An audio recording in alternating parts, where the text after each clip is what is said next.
Alors je suis Céline Vesnock, j'ai 46 ans, je suis dans le métier de l'apiculture depuis 14 ans cette année.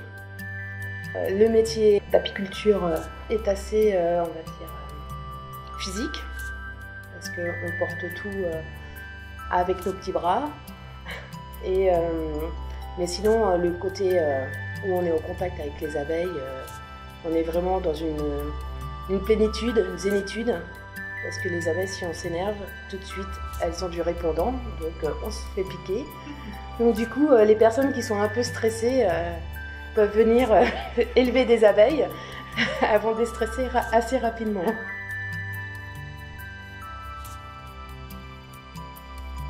Alors, mon parcours professionnel, donc moi j'ai démarré en tant que horticultrice. J'ai eu un CAP horticole pour tout ce qui est plantes à massif.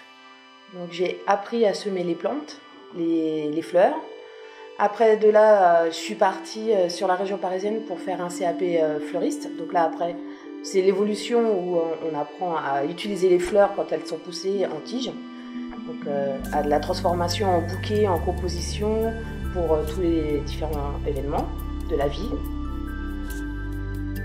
Et après, j'ai continué plus dans le fleurissement en fait de palaces sur la région parisienne.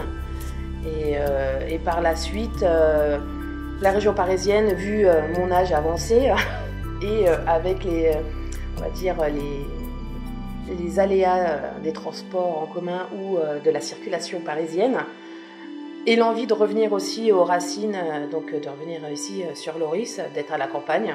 Parce que je pense avoir fait le tour sur la région parisienne, donc du coup, j'ai préféré revenir à notre campagne pour être plus tranquille. Et donc du coup, c'est de là où j'ai commencé à reprendre l'activité de mon père qui était amateur, et je l'ai transformé en professionnel.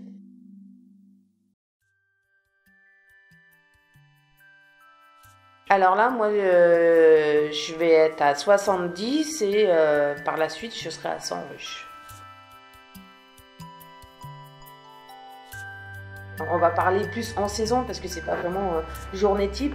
Parce que, on va dire, dans le monde de l'apiculture, il y a vraiment, on va dire, 3-4 saisons, comme les 4 saisons en fait, par rapport à la nature. Et donc au printemps, c'est là où on fait la visite des abeilles qu'ils ont passé donc l'hiver.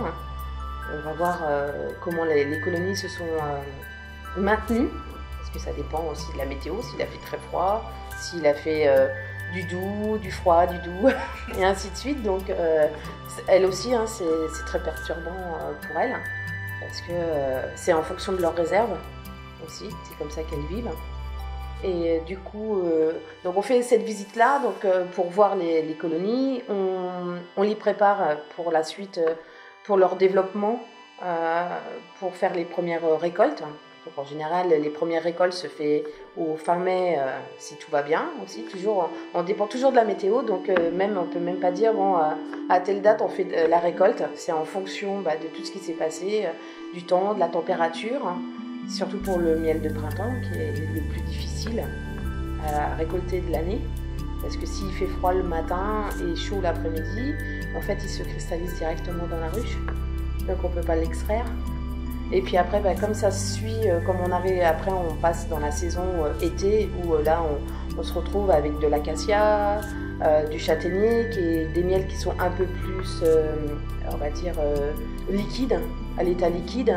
Donc, du coup, tout se retrouve mélangé. Donc, c'est pour ça que chaque année, on ne peut pas dire qu'on va sortir telle quantité de miel de printemps, telle quantité de miel de châtaignier.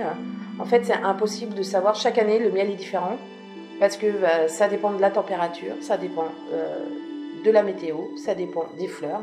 Parce qu'avec tous les processus qu'il y a eu avant, c'est changeant. Donc, chaque année, c'est jamais la même chose.